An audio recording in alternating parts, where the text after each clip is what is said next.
Hello and welcome to Granada Reports. We are live with the latest across the northwest. Hello, thanks for joining us tonight on the programme. Trying to reason with a man pointing a knife at him. Moments later, 19-year-old student Luke was repeatedly stabbed. For his parents, no jail sentence could ever be enough to make up for the loss of their son. His life was snatched away from him by a coward using a knife. How many more parents and families and friends have to go through the pain and the heartache that knife crime brings? He laughed in court, the so-called football fan who wore a shirt mocking the 97 deaths at Hillsborough.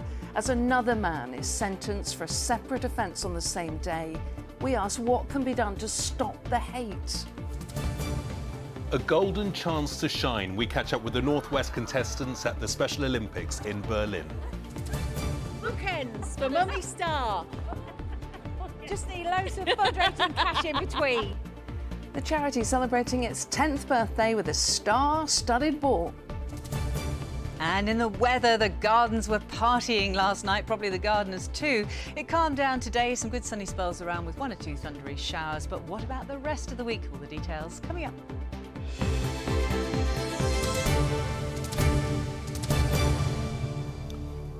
So do stay with us. But first tonight, it was a confrontation on a street caught by CCTV cameras.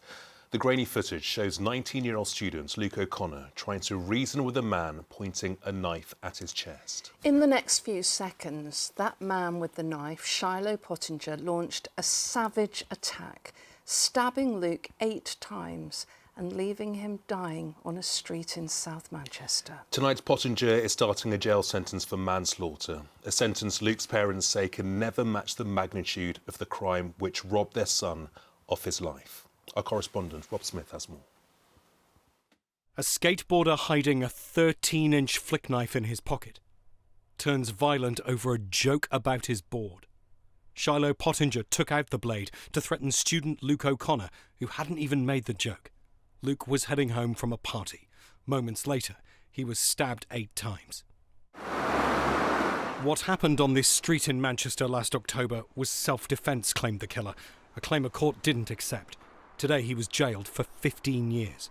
For Luke's parents, the sentence can never compare to losing the son they called a gentle giant. His life was snatched away from him by a coward using a knife.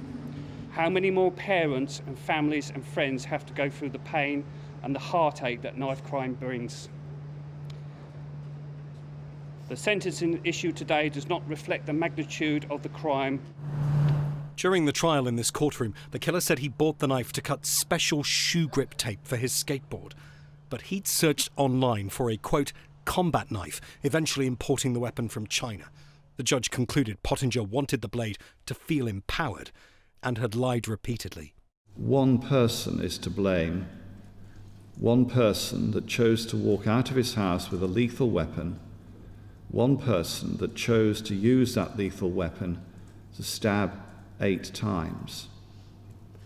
This person has shown no remorse and has not taken any responsibility for his actions. That person is you, Shiloh Pottinger.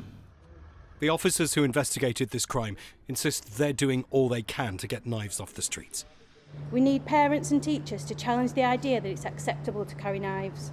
And if you know or suspect a friend of yours is carrying a knife, all you need to do is call out that behaviour. And now speak directly to anyone out there who carries a knife. Please, I urge you to put the knife down before it's too late. Too late for another young life like Luke's. Rob Smith, ITV News, Manchester. Well, next tonight, the murder trial of nurse Lucy Letby is drawing to a close at Manchester Crown Courts. The barrister for the prosecution has spent the day summing up his case against the nurse, who's accused of murdering 7 babies and trying to murder 10 others at the Countess of Chester Hospital. Our correspondent Mel Barham is at Manchester Crown Court. Mel, tell us what's been said there today.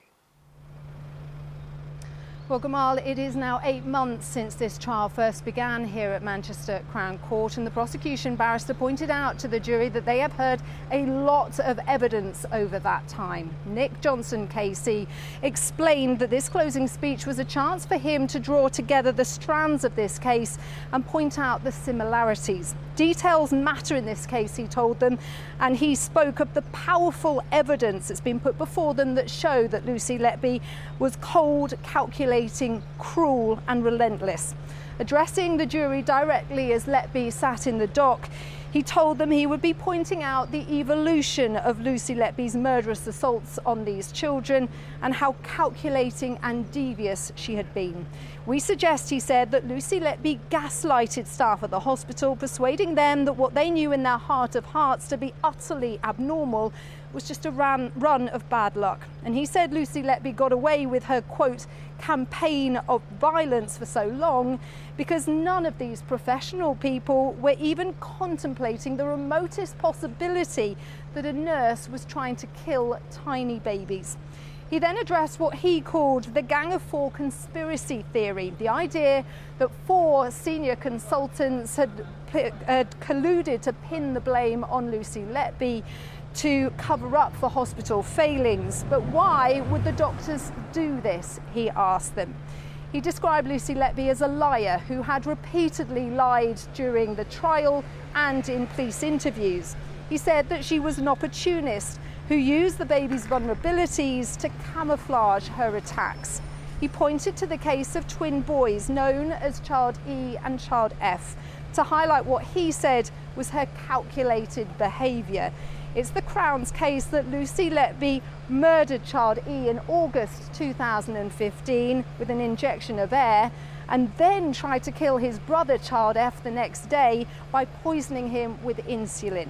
But Mr. Johnson said Lucy Letby got caught out with the cases of insulin poisonings because she didn't know that synthetic insulin actually left a biochemical footprint that proves foul play.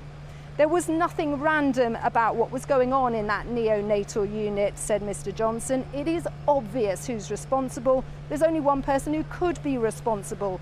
These are not isolated freak incidents. There is a pattern of behaviour, and it goes beyond the reach of innocent coincidence. He then posed the question, did someone do this to frame Lucy Letby? Because that's the only other explanation, that they targeted Letby to take the blame. We suggest, he said, that this is not a reasonable possibility, and that is why all the other cases in this trial are so important. They are not coincidence. People are often disparaging about circumstantial evidence, he said, but circumstantial evidence can be very, very powerful.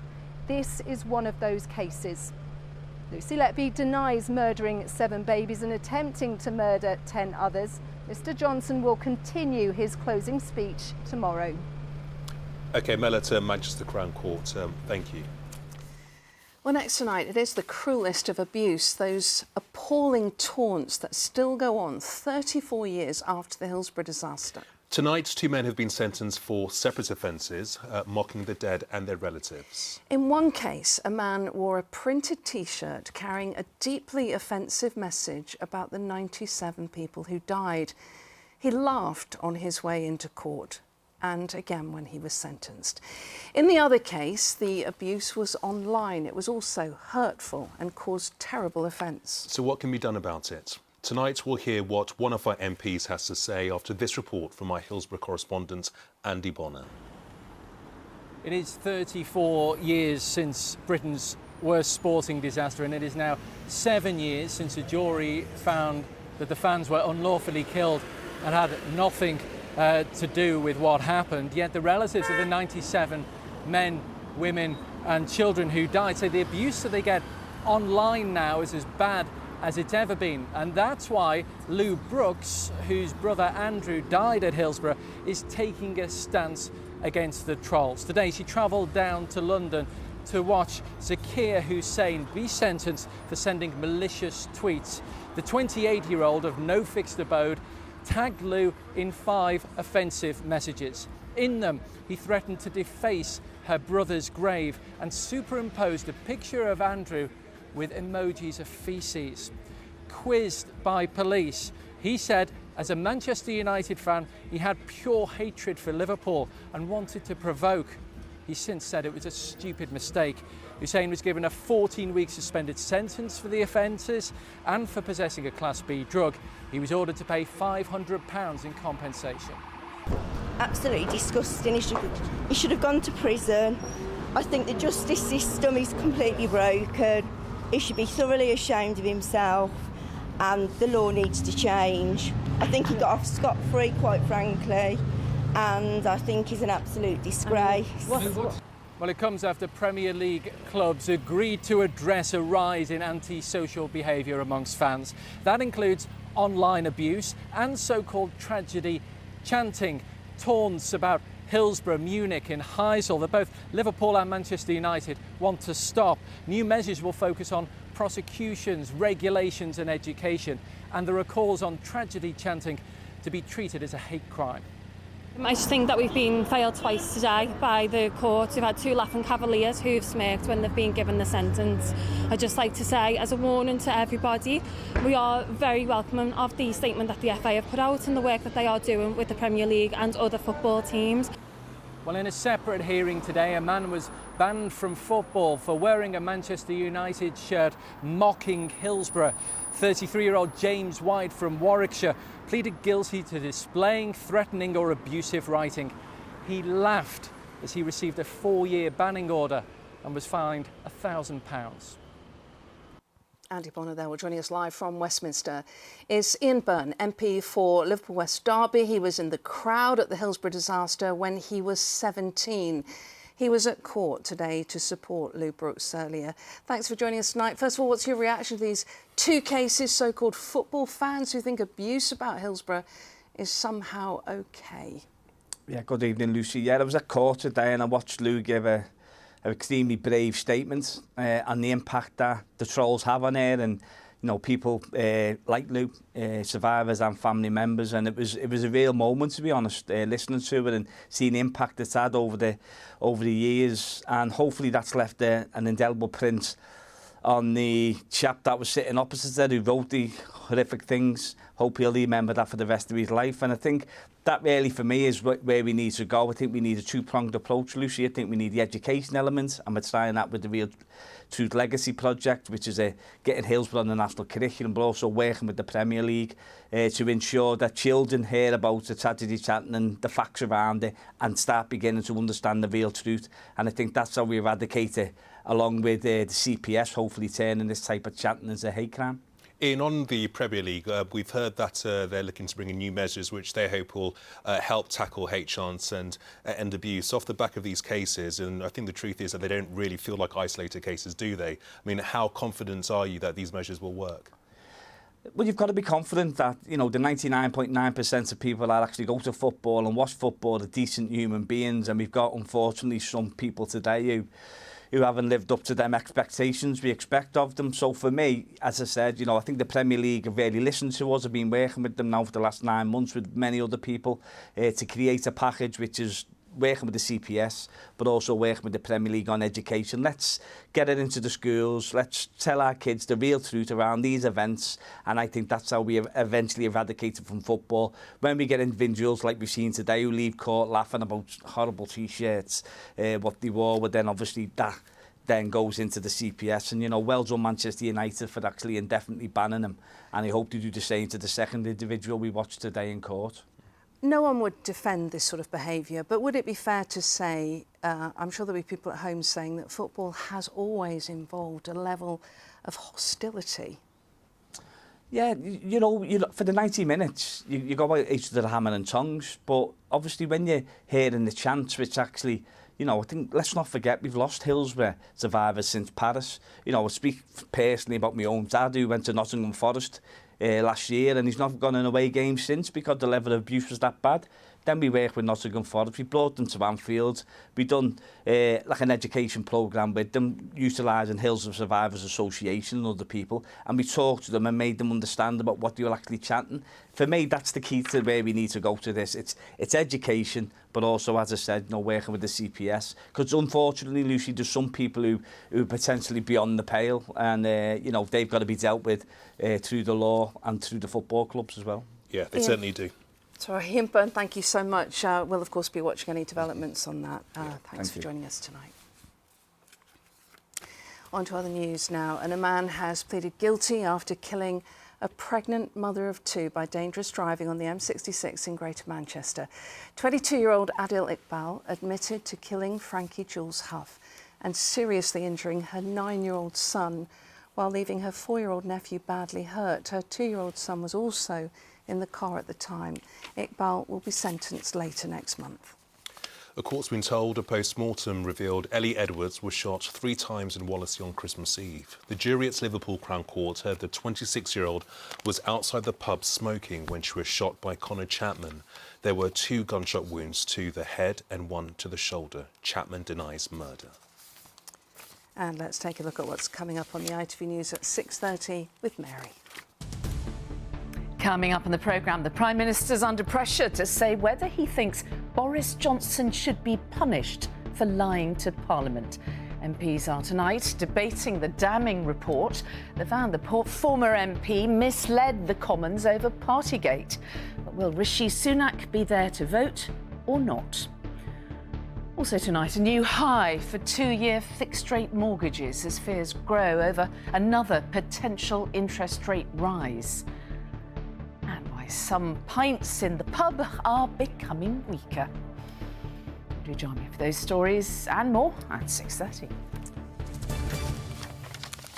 Yeah, and it's thirsty work, this news reading in this hot weather. OK, let's get on to sport now. After 16 years away, England are back at Old Trafford tonight, David. Yeah, it's all thanks to Harry Styles. Whilst he's playing at Wembley Stadium, it means that England are playing at Manchester United Stadium. Well, the last time the Three Lions ran out at the Theatre of Dreams was for a friendly against Spain in 2007. Tonight, Gareth Southgate's side take on North Macedonia at Old Trafford in their latest Euro qualifier. Well, the squad have been building up to this one at United's training base in Carrington. And with United linked with summer moves for several players, their defender Luke Shaw has been doing his best to sell the club to the likes of England captain Harry Kane and West Ham's Declan Rice. Luke, who have you been tapping up then? There's a few. It's all just a bit of banter, really. Of course, when we're here and we're always together, yeah, we have a joke about it. I've been settled there for quite a long time now. This season, the manager's definitely helped me. I think he's taken me on to a new level. He's pushing me every day, and I think, you know, definitely that's what I need and what I want. Well, next to one of the biggest sporting events in the world this year, the Special Olympics World Games sees 7,000 athletes from 190 countries compete across 26 different sports. Well, the Games are for people with intellectual disabilities, and among the Great Britain team are 9 hopefuls from the Northwest. They've headed out to Germany for the start of the Games, and so too has our correspondent, Catherine Walker.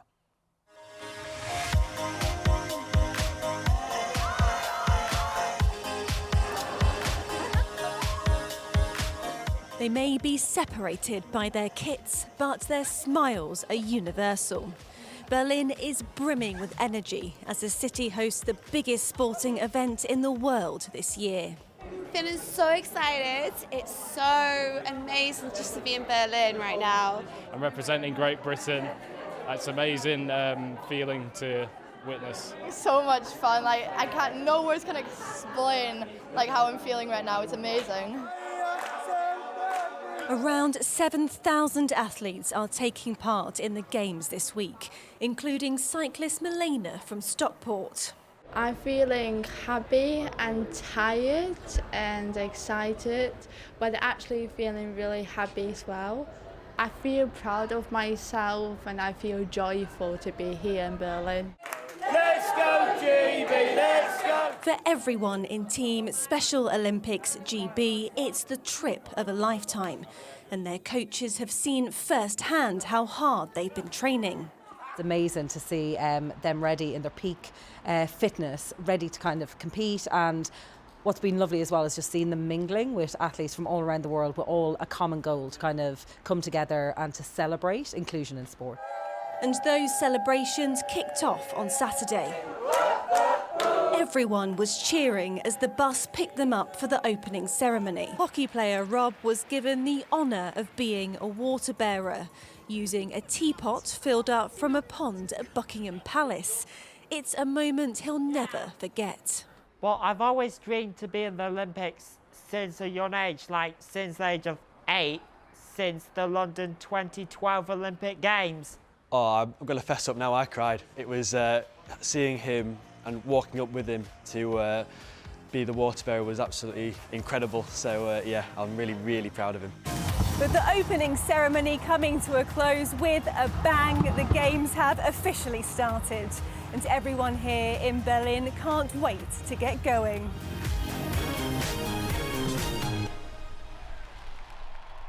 Yeah, it looks fantastic, doesn't it? Good luck to all of our team members out there. Catherine's out there as well, so hopefully we'll get to bring you some medals as well for our members. Yeah, some lovely interviews there as well, David. Thank you. Well, now, one of those moving examples of how something positive and inspirational can emerge from something sad. We are talking about a charity called Mummy Star. It was set up by a man called Pete Walra from Glossop. His wife Mare died of cancer, which was diagnosed while she was pregnant. Well, now Pete and his team raise money and offer support to other women who find themselves faced with an awful diagnosis at what should be the happiest time of their lives. And they marked the charity's 10th birthday with a star-studded fundraiser in Manchester. Our entertainment correspondent, Caroline Whitmore, was there. Well, the stars are suited and booted. The sequins and the sparkle are at the ready to shine brightly at the Mummy Star 10th anniversary ball.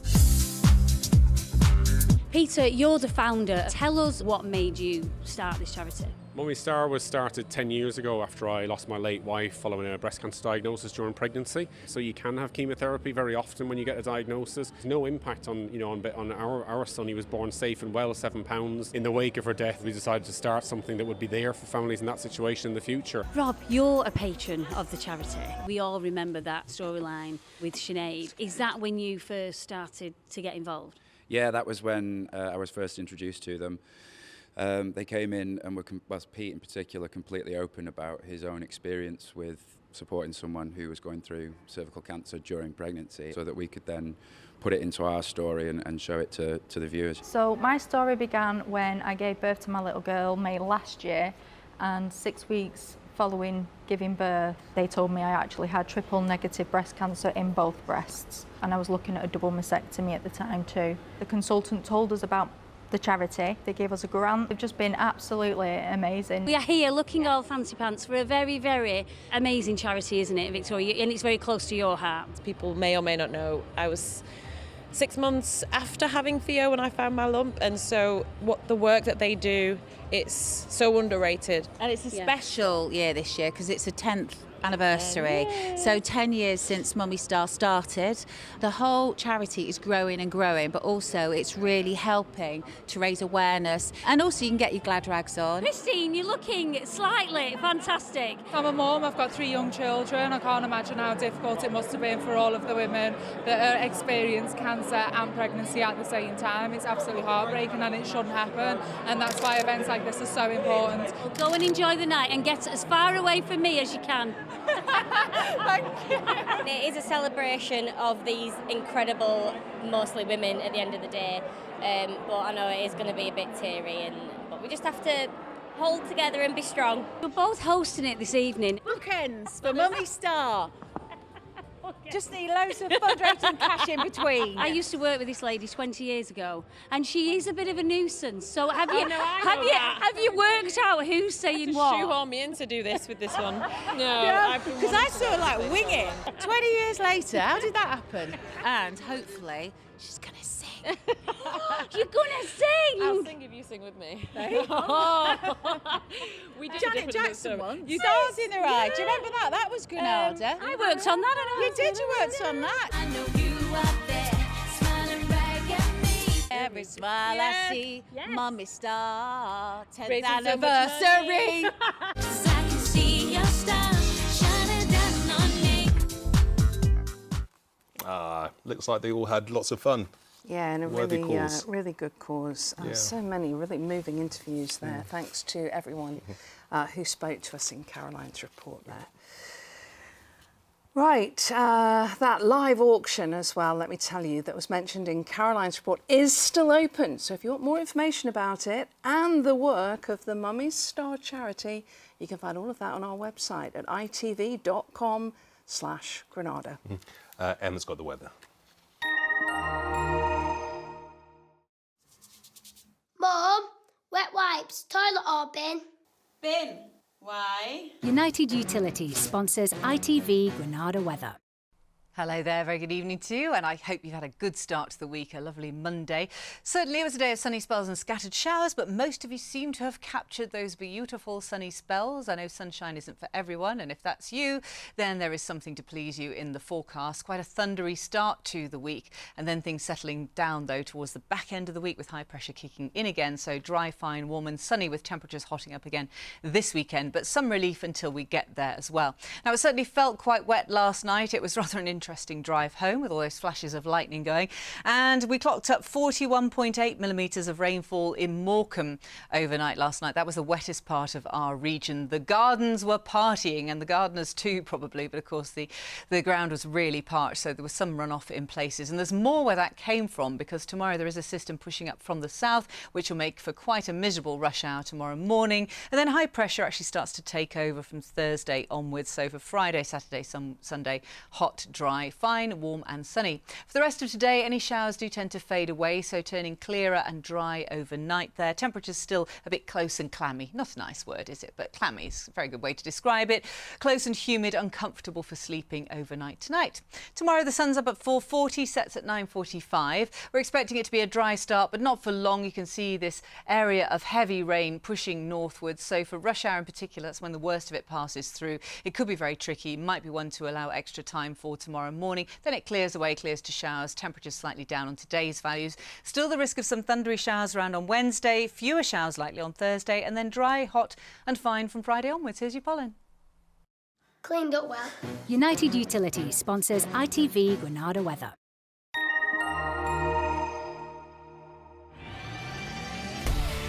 Hello, summer.